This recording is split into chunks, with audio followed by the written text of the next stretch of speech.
오늘 하나님께서 우리에게 주신 은혜의 말씀은 마태복음 28장 18절에서 20절입니다. 우리 마태복음 28장 18절 20절 함께 봉독합니다. 예수께서 나와 말씀하여 이르시되 하늘과 땅의 모든 권세를 내게 주셨으니 그러므로 너희는 가서 모든 민족을 제자로 삼아 아버지와 아들과 성령의 이름으로 세례를 베풀고 내가 너희에게 분부한 모든 것을 가르쳐 지키게 하라. 볼지어다 내가 세상 끝날까지 너희와 항상 함께 있으리라 하시리라. 오늘 말씀의 제목은 예수님은 선교의 개척자입니다.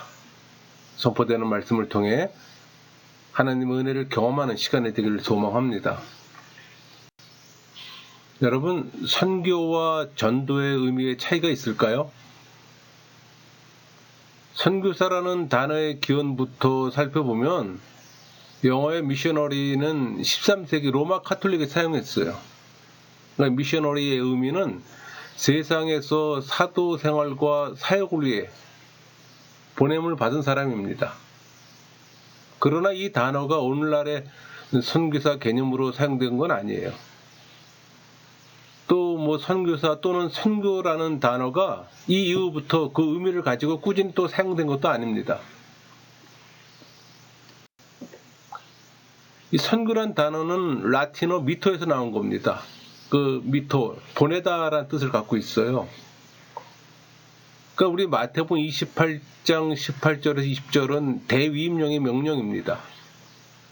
우리 19절 같이 봉독할까요? 그러므로 너희는 가서 모든 민족을 제자로 삼아 아버지와 아들과 성령의 이름으로 세례를 베풀고, 여기서 제자로 삼아라는 이 말은 제자를 만들라는 강한 명령이에요. 그 말은 가르치고 훈련시키라는 의미입니다. 그러니까 그 대상이 모든 민족이라는 거예요. 그러니까 일반적으로 선교라고 할 때 많은 자들이 자신의 문화의 영역을 떠나서 다른 문화 영역으로 나아가는 걸 선교라고 말하잖아요. 그런데 성경에는 선교라는 단어가 없어요.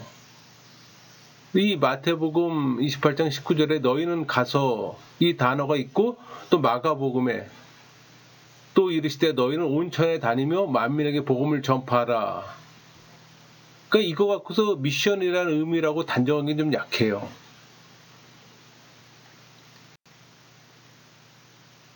그러니까 예수님의 가르침은 당시 이 가르치는 일을 직업으로 하던 서기관들과의 가르침과는 대조를 이룹니다. 여러분, 예수님의 가르침 가운데는 권위가 있어요. 그러니까 예수님의 가르침은 하나님 나라로 초청이며 선포는 종말론적 메시지였어요. 그 당시 유행하던 묵시문학적인 것이 아니었기에 차이가 있는 겁니다. 여러분, 예수님의 설교 주제는 간단해요. 하나님 나라입니다. 하나님 나라를 전파하고 확장하러 오셨다는 것은 이 세상이 선교의 대상이 되는 것임을 전제로 하는 말씀이에요. 그러니까 예수님께서 하나님 나라의 전파와 확장을 선포하셨다는 것은 선교하셨다는 증거입니다. 여러분, 예수님 사역은 하나님 나라의 확장입니다. 심플해요. 그런 면에서 예수님은 하나님 나라의 선교사요, 선교의 개척자라고 말할 수가 있는 겁니다.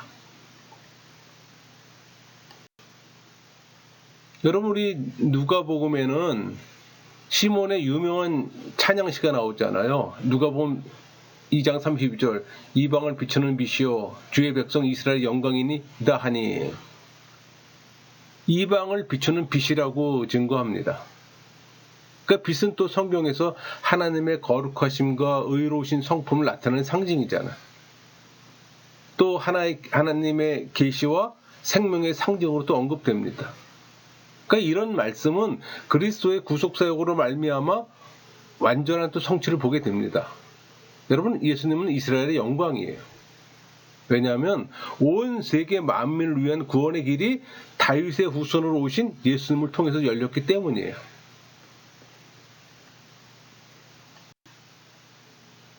여러분, 마태는 구약 성경의 예언들을 기억하고서 우리 마태복음 8장 11절, 또 너희에게 이르노니 동서로부터 많은 사람이 이르러 아브라함과 이삭과 야곱과 함께 천국에 앉으려니와 이렇게 예수님의 말씀을 증거했습니다. 또 마태복음 26장 13절에서는 내가 진실로 너에게 이르노니 온 천하에 어디서든지 이 복음이 전파되는 곳에서는 이 여자가 행한 일도 말하여 그를 기억하리라 하시니라. 그러니까 베다니에 마르다가 예수님의 기름을 부었을 때 하신 말씀으로 전해집니다. 그러니까 공간복음은 예수님께서 메시아로서의 어떤 의식을 가졌고 또 선교에 대한 분명한 목표를 가지고 있었음을 증언해요. 당시 예수님은 유대인으로서 유대 백성들에게 오셨잖아요. 그러니까 예수님은 구약의 권위를 인정했고 성전의 규례들을 준수했어요. 또 회당 예배에 참석했고 평생 유대인으로 살았잖아요. 우리 마태복음 4장 15절 스불론 땅과 납달리 땅과 요단강 저편 해변길과 이방의 갈릴리여. 이방의 갈릴리가 무대입니다. 또 예수님의 사역은 우리 마태복음 15장 24절 예수께서 대답하여 이르시되 나는 이스라엘의 집에 잃어버린 양 외에는 다른 데로 보내심을 받지 아니하였노라 하시니. 그러니까 이스라엘 집에 잃어버린 양을 위한 겁니다. 우리 마태복음 10장 5절 6절 예수께서 이 12를 내보내시며 명하 이르시되 이방인의 길로도 가지 말고 사마리아의 고래도 들어가지 말고 오히려 이스라엘 집에 잃어버린 양에게로 가라. 제자들에게 복음을 이스라엘에서만 전파하도록 명령했습니다. 그들의 사역이 이방 땅으로 나가지 않도록 했어요. 그러니까 예수님의 사역은 구약의 언약과 예언자들의 약속들을 배경으로 합니다. 그러니까 예수님은 언약과 약속을 전수받은 이스라엘을 우리 마태복음 8장 12절 그 나라의 본 자손으로 인정했어요. 그러니까 이스라엘의 잃어버린 양에게 먼저 전도하라는 명령은 계약의 관점으로 해석할 수가 있어요. 여러분, 이스라엘과 계약을 맺으신 하나님은 구원이 유대인에게서 나오며 유대인들에게 먼저 복음이 전파되게 했습니다. 그러니까 구원의 축복도 먼저 유대인, 다음에 이방인이에요. 심판도 먼저 유대인에게요. 다음이 이방인입니다.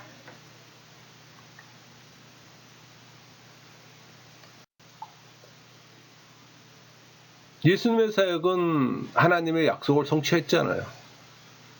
이스라엘의 운명을 되돌려 놓기 위해 행동하실 것이라는 사실을 이스라엘 백성들에게 선포한 겁니다. 기자 누가는 나사렛에서 거절당한 경험을 조심스럽게 누가복음 서두에 뒀습니다. 우리 누가복음 4장 24절 또 이르시되 내가 진실로 너희에게 이르노니 선지자가 고향에서는 환영을 받는 자가 없느니라. 그러니까 메시아적 성취와 이스라엘의 거절이 예수님 사역 초기에 있었다고 증거합니다.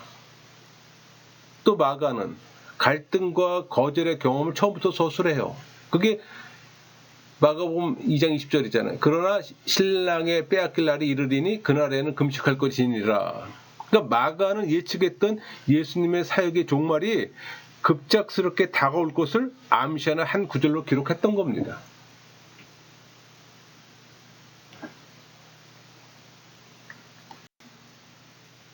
우리 마태복음 23장 37절 예루살렘아 예루살렘아 선지자들을 죽이고 네게 파송된 자들을 돌로 치는 자여 암탉이 그 새끼를 날개 아래 모음같이 내가 네 자녀를 모으려 한 일이 몇 번이더냐 그러나 너희가 원하지 아니하였도다. 여기서 이스라엘의 거절에 대한 예수님의 실망과 비애를 나타냅니다. 그리고 누가복음 19장 42절 이르시되 너도 오늘 평화에 관한 일을 알았더라면 좋을 뻔하였거니와 지금 네 눈에 숨겨졌도다. 이스라엘의 멸망을 예언합니다. 그러니까 예수님께서 사역 초기에 이스라엘이 예수님을 배척하는 태도를 보였어요. 그러니까 유대인들이 예수님을 거절한 이유는 예수님과 유대 단국자들의 주된 갈등이에요. 그러니까 유대인들이 예수님이 선포한 하나님 나라와 회개의 촉구를 거절합니다. 그러니까 하나님 나라의 선포와 회개의 요청은 예수님의 사역 초기에서부터 시작되는 게 특징이에요. 그러니까 유대인들의 반대가 예수님이 죽을 때까지 격렬했어요. 여러분 지금 이 땅에서도 복음을 거절하고 변절시키는 형태가 이루어지고 있잖아요. 그 대표적인 게 자유주의, 알미니안주의, 신정통주의 그런 것들이잖아요. 그러니까 이스라엘은 더 이상 하나님의 축복의 대상이 아니라 심판의 대상이에요. 우리 마가복음 13장 2절 예수께서 이르시되 내가 이 큰 건물들을 보느냐 돌 하나도 돌 위에 남지 않고 다 무너뜨려지리라 하시니라. 여러분 영적으로 소경되었기 때문에 심판이 예루살렘과 그의 거민들에게 임할 겁니다. 이 역사적 사건의 예견이에요.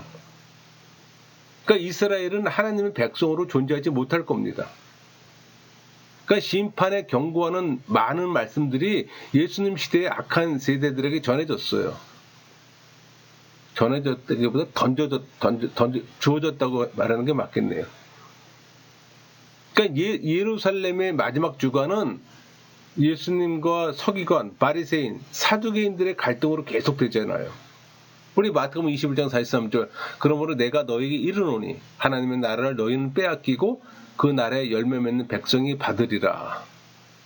하나님 나라는 그들에게서 빼앗아 사람들에게 주어질 것이라는 말씀으로 절정을 이뤄요. 그러니까 하나님의 권세로 율법을 전달하던 특권을 가진 유대 종교 지도자들이 그 권한을 박탈당하는 겁니다. 그 나라의 의와 성령의 열매를 맺는 백성이 이제 사람들에게 복음을 전달하는 특권과 사명을 갖게 되었음을 강조해요. 여러분도 그 중에 한 사람입니다. 하나입니다. 따라서 하나님의 나라를 빼앗긴 너희는 율법사, 서기관들입니다. 그러니까 하나님 나라를 차지하는 자들은 예수님의 제자로 볼 수 있어요. 여러분들은 예수님의 제자입니까? 그럼 여러분들은 하나님의 나라를 차지하는 분들이에요. 여러분 모두는 하나님 나라를 차지하는 하나님의 백성이 되어야 하는 겁니다.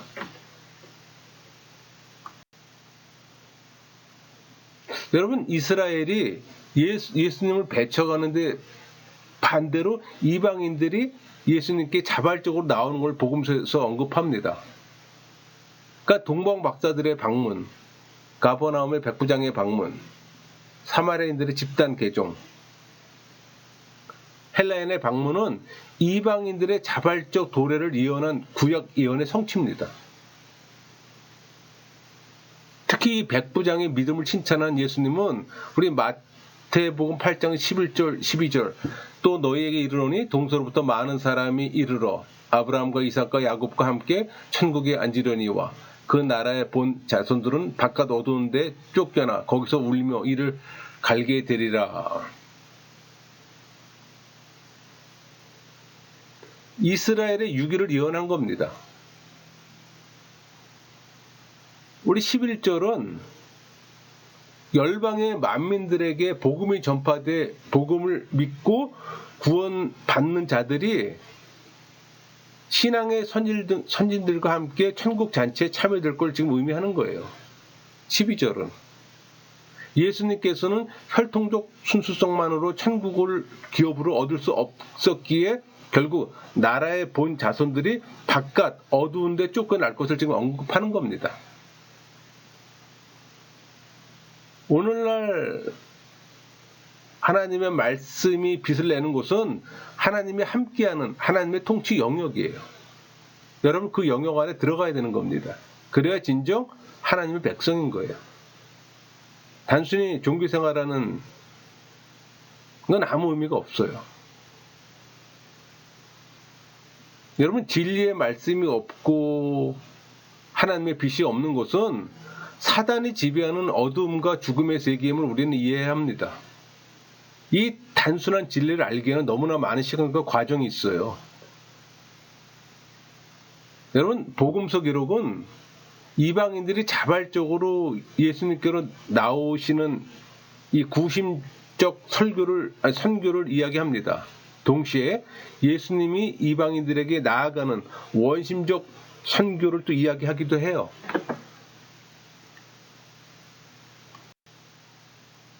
그러니까 예수님의 공생애가 주로 이방의 갈릴리, 그러니까 마태복음 4장 15절에 잘 언급되어 있잖아요. 스불론 땅과 납달리 땅과 요단강 저편 해변길과 이방의 갈릴리요. 이 갈릴리에서 행해진 것과 또 수로보니게 여인에 대한 주님의 사랑, 그러니까 우리 마가복음 7장 26절, 그 여자는 헬라인이요 수로보니게의 족속이라 자기 딸에게서 귀신을 쫓아내 주시기를 간구하거늘. 이 말씀들은 그 예수님의 선교가 원심적이며 또 구원이 이스라엘에서 이방인으로 향한다는 것의 상징이에요.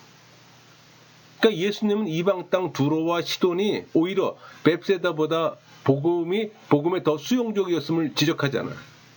그러니까 이스라엘도 심판을 경고합니다. 그게 우리 마태복음 11장 21절 말씀이에요. 화 있을진저 고라시나 화 있을진저 벳세다요. 너에게 행한 모든 권능을 두로와 시돈에 행하였더라면 그들이 벌써 베옷을 입고 제에 앉아 회개하였느니라. 여기서 두로와 시돈은 저 베니키아 지역 저쪽 지중해 쪽입니다. 해안 도시입니다. 그 반면에 이 벳세다는 갈릴리 바다 우쪽에 있잖아요. 복음서들은 이같이 온 세상을 구원으로 이끌기 위해 이스라엘을 방편으로 택하신 구약의 모든 선교적 동기들이 예수님의 인격과 사역 안에서 함께 나타나는 걸 보여줘요.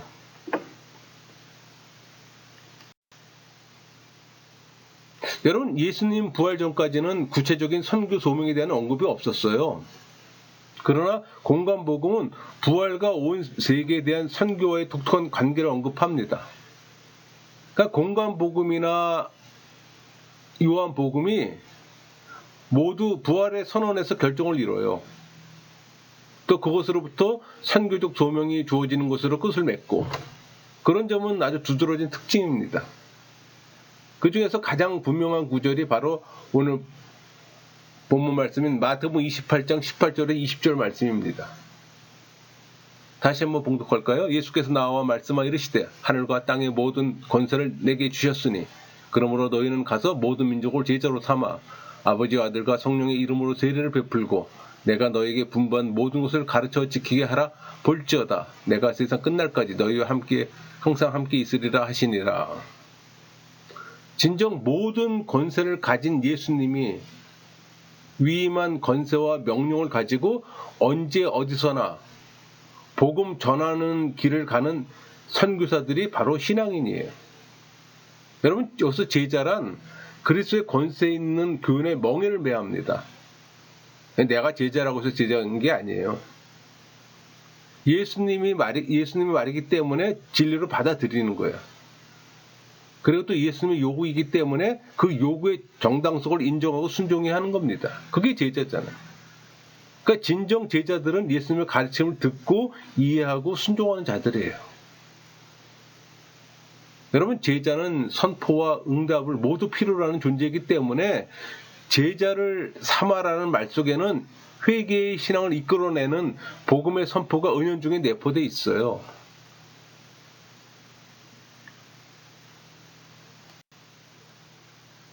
우리 그 마태 전통에 따르면 다니엘서 7장 13절 14절 내가 또 밤 환상 중에 보니 인자 같은 이가 하늘 구름을 타고 와서 옛적부터 항상 계신 이에게 나아가 그 앞으로 인도되매 그에게 권세와 영광과 나라를 주고 모든 백성과 나라들과 다른 언어를 말하는 모든 자들이 그를 섬기게 하였으니 그의 권세는 소멸되지 아니하는 영원한 권세요 그의 나라는 멸망하지 아니할 것이니라. 이렇게 성취되었습니다. 그러니까 공관복음은 다니엘서의 어떤 기독론적 변형이라고 말할 수가 있어요. 이 만국의 섬김은 인자가 즉위하는 한 요소입니다. 그러니까 고대 동방에서 왕의 즉위식은 세 단계로 이루어졌어요. 그러니까 등용, 높은 자리에 앉는 겁니다. 임명, 왕으로 선포해요. 즉위, 통치권의 인수예요. 그러니까 등용, 임명, 죽입니다. 이 단계로 이루어지는 거예요. 이 의식이 예수님에게 그대로 이어져요. 그러니까 권세라는 말은 등용되어졌음을 가리키는 겁니다. 그러니까 선교 사명이란 다름 아닌 이 등용을 선포하는 일이에요. 그러니까 예수님의 주되심은 이 약속 안에 비밀로 감춰져 있어요. 이 세 단어의 동질성은 처음부터 일체적인 것을 보여줍니다. 그러니까 전도자들 또한 부활, 높이 들리우심, 주기를 하나로 결합시켰고 또 부활을 예수님의 재림과 연관시켰던 겁니다.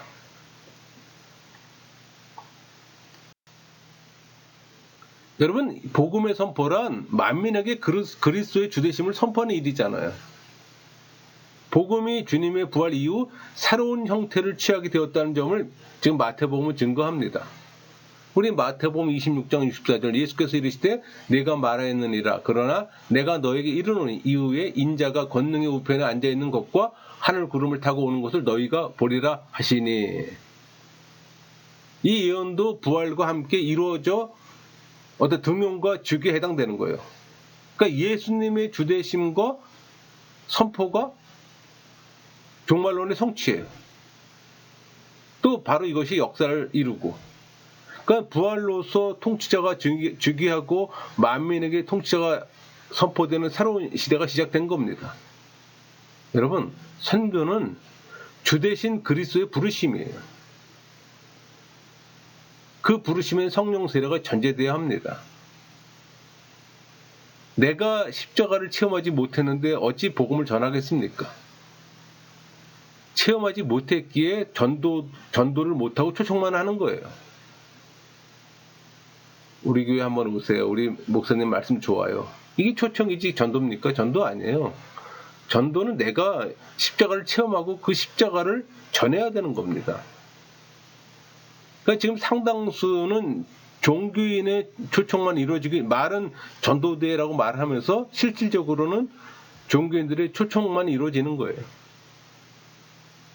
여러분, 기독론에서 이 포인트는 체험을 통해 주님께서 메시아적 위치로 높임을 받으셨다는 사실을 강조하는 거예요. 체험이 우선입니다. 여러분이 체험이 우선이에요. 그리스도를 체험해야 되는 겁니다. 성령 세례를 먼저 받아야 되는 거예요. 우리 빌립보서 2장 10절 하늘에 있는 자들과 땅에 있는 자들과 땅 아래에 있는 자들로 모든 무릎을 예수의 이름에 꿇게 하시고, 이 말은 선언의 중요성을 강조하는 겁니다. 이것은 예수님께서 선교의 선구자 되심을 보여주는 거예요. 여러분, 초기 성경 주석가들은 예수님께서 이방인 선교를 좋아하셨고 실천하셨다는 걸 확신합니다. 그러면서도 예수님께서 이방인에 대한 선교를 회피하셨다는 사실을 또 부인할 수가 없어요. 그러나 이 복음서를 연구하면 예수님께서 의도적으로 전도를 이스라엘에게만 국한시키려 하셨다는 점이 드러납니다.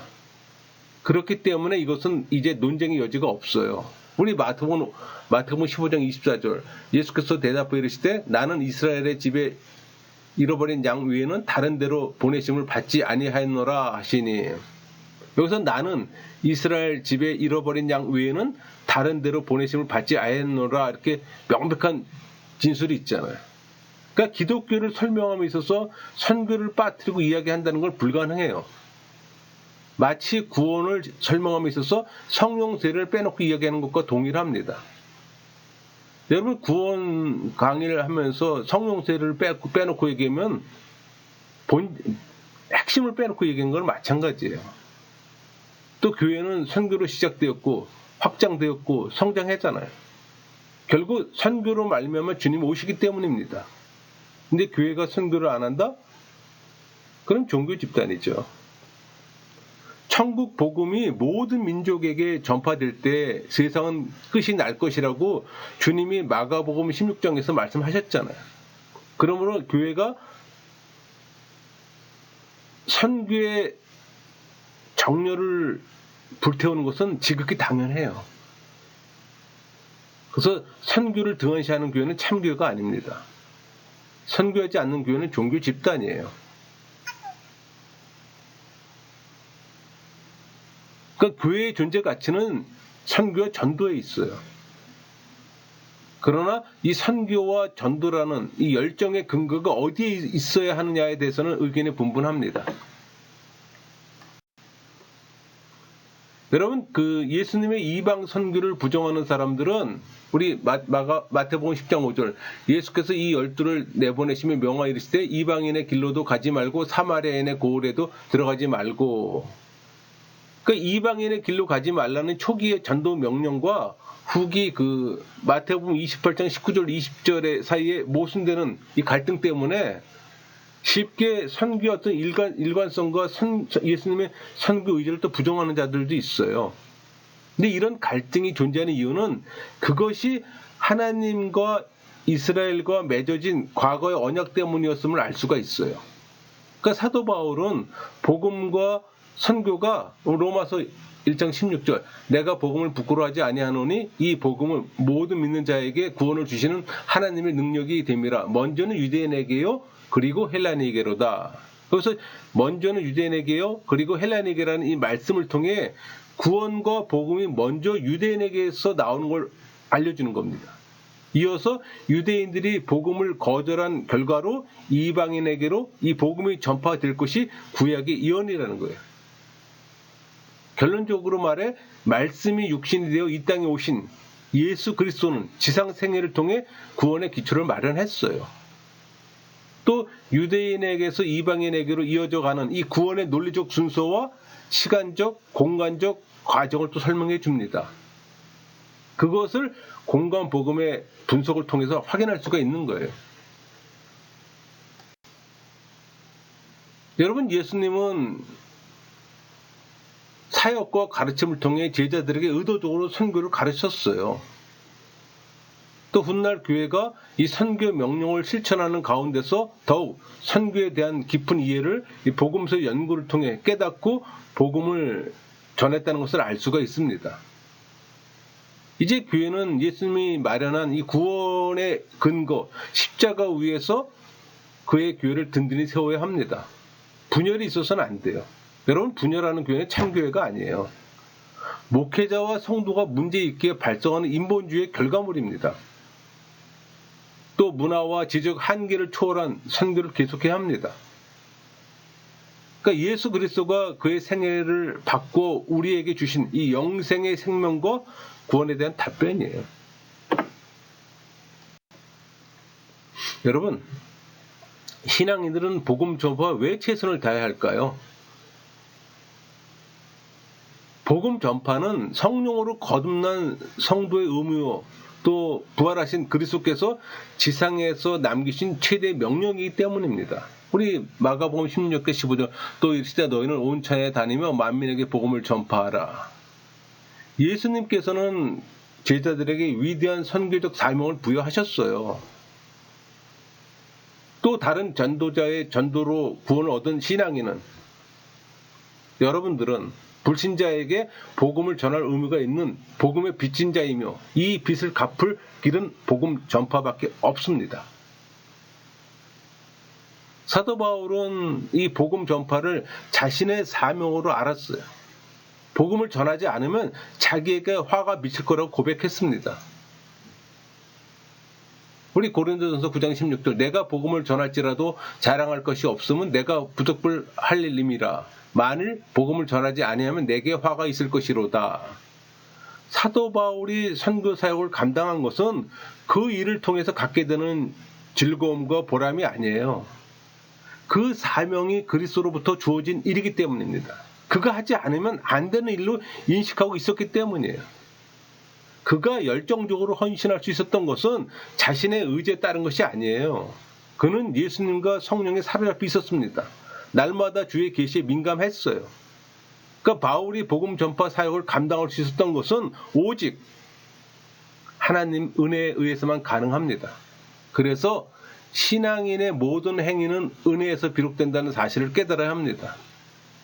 그 사실을 깨달으면 은혜를 사모하게 되는 거예요. 그걸 깨닫지 못했기 때문에 은혜에 대한 사모함이 없는 겁니다. 우리 사도행전의 주제적 구조가 우리 사도행전 1장 8절이잖아요. 성령이 너희에게 임하시면 너희가 권능을 받고 예루살렘과 온 유대와 사마리아와 땅끝까지 이르러 내 증인이 되리라. 여러분, 복음 전파는 어떤 자세로 해야 할까요? 최선을 다해 복음 전파에 전력해야 합니다. 신앙인이라면. 이것은 인간적인 책임과 의무만으로 되는 것이 아니면 우리는 알 수가 있어요. 예수님의 약속대로 성령의 권능을 받아야 하는 겁니다. 그래서 성령 세례 받아야지만 복음 전도를 할 수 있고 선교 사역을 할 수가 있는 거예요. 권능이란 주님의 사역을 수행하는 데 필요한 모든 능력을 말합니다. 그러니까 예수님 자신이 세례를 받으실 때 성령과 능력으로 기름 부음을 받았던 것처럼 제자들도 그와 똑같이 기름 부음을 받아서 사역을 수행할 수가 있어야 하는 거예요. 그래서 진리의 영이요 대언의 영이신 성령을 받는 일은 복음 전파자들에게 반드시 있어야 하는 일입니다. 여러분, 성령 하나님께서 우리에게 모든 것을 가르치시고 우리가 전도할 때 모든 것을 생각나게 하세요. 그 근거 말씀이 요한복음 14장 26절 말씀이잖아요. 보혜사 곧 하나님 아버지께서 내 이름으로 보내실 성령, 그가 너희에게 모든 것을 가르치고 내가 너희에게 말한 모든 걸 생각나게 하리라. 예수님은 이 땅에 계시지 않지만 예수님의 말씀은 계속 이 땅에 남아 구원의 길을 보여줄 겁니다. 그 말씀을 깨닫게 하시는 일이 바로 성령 하나님의 사역이에요. 그러니까 성령의 지배를 받는 사람들이 쉽게 경험할 수가 있습니다. 똑같은 말이지만 대언의 영이신 성령께서 우리와 함께 하심으로 예수 그리스도를 증거케 하는 거예요. 진리의 영이시오 대언의 영이신 성령께서 우리와 함께 하실 때 우리는 복음 전파와 책임과 의무를 다할 수가 있는 겁니다. 여러분, 최선을 다해 복음을 전파하되 이 위대한 의무와 책임을 다하기 위해 먼저 성령의 능력을 구해야 합니다.